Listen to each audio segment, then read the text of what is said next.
What's up guys, it's me, Chef Nell Sasson, and today I'm going to be making some homemade Pop Tarts. And you already know, it's going to be a classic strawberry, so let's go. And that's not all, I'm going to be starting a new series called Making Nostalgic Snacks from Childhood.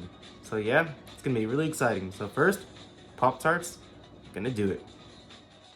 For this recipe we need all-purpose flour, salt, powdered sugar, cornstarch, ice cold water, milk, sprinkles, granulated sugar, unsalted butter, fresh strawberries, and juice from 1 lemon. First, we're going to start on making the crust, so get a large bowl and whisk together 2.5 cups of all-purpose flour and a teaspoon of salt. Then, add in 2 cold sticks of cold butter, shredded, and then mix until it resembles coarse crumbs. Now, gradually add in half cup of ice water. Mix until the dough just comes together. This is exactly how to make pie crust. The only difference is that we are dividing the dough in half, flattening each half into a disc, wrapping each one in plastic wrap, then refrigerating them for at least 30 minutes. Alright, now the filling. Make sure to wash them strawberries because I'm not nasty, and by the way, don't get fooled. But anyways, get a medium saucepan and combine a pound of chopped strawberries, half cup granulated sugar, and 2 tablespoons of lemon juice. Sooner or later, this mixture will turn into strawberry syrup. But once that happens, bring this mixture to a simmer over medium heat and stir occasionally. Once it's simmering, pour the cornstarch slurry into the strawberry mixture and stir continuously until the filling thickens. This will take about 1 to 2 minutes. And the slurry is pretty much a tablespoon of cornstarch and a tablespoon of water mixed together. Remove the strawberry mixture from the heat and let it cool completely, and let's get back to working on the crust. On a lightly floured surface, roll out 1 disc of the dough into a 1/8 inch thick, then cut the dough into even rectangles and put them on a prepared baking sheet. Next, spoon about a tablespoon of the cooled strawberry filling onto the center of each rectangle, leaving a small border.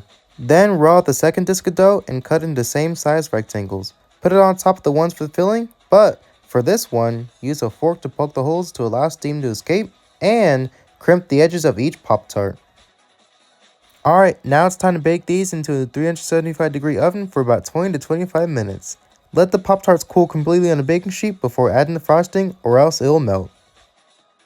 And speaking of frosting, it's time to make it. Get a small bowl and whisk together a cup of powdered sugar and 2 tablespoons of milk until smooth.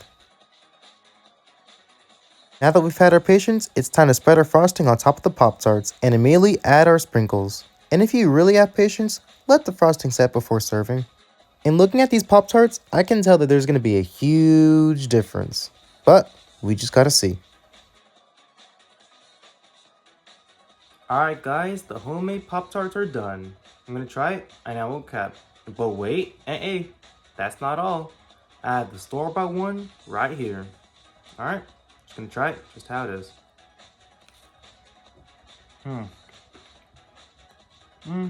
Okay. It's a regular Pop-Tart. Like, I would eat it, like, what's it called? If I'm in like a rush or something like that. But, okay.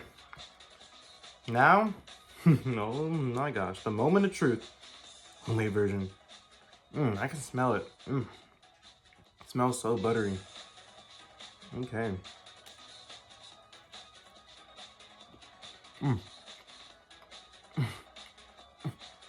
Oh my gosh. Dang. Look at the center.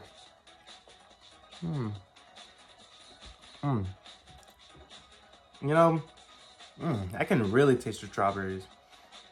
The fact that I use real strawberries in it, dang. And this Pop-Tart, I'm telling you right now, 20 years of being on this earth, I have never had a Pop-Tart and I really tasted the fruit, ever. Because growing up, every time I've had these, like, I would have thought this was real fruit. I got fooled. But, yeah, hold on, let me just... Yeah, you see, like, there's a big, like, hold on. See, there's a big difference. Because in here, this is nothing but fake fruit. That's all I gotta say.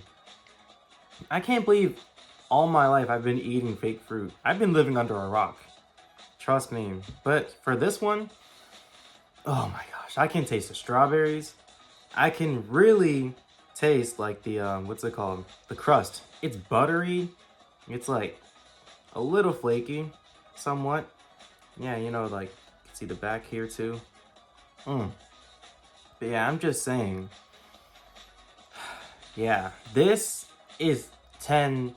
Actually, not 10. This is 100 times better than the store-bought. That's all I gotta tell you. Because I remember growing up, every time I go to school, I would always like ask my mom if I could have some Pop Tarts, right? We would have Pop Tarts like in the cabinet or pantry or something like that.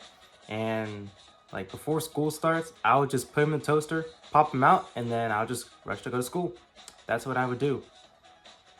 Yeah, but I don't know if it's just me, but growing up, whenever you had Pop Tarts as a kid, did you ever just like have it not only for breakfast?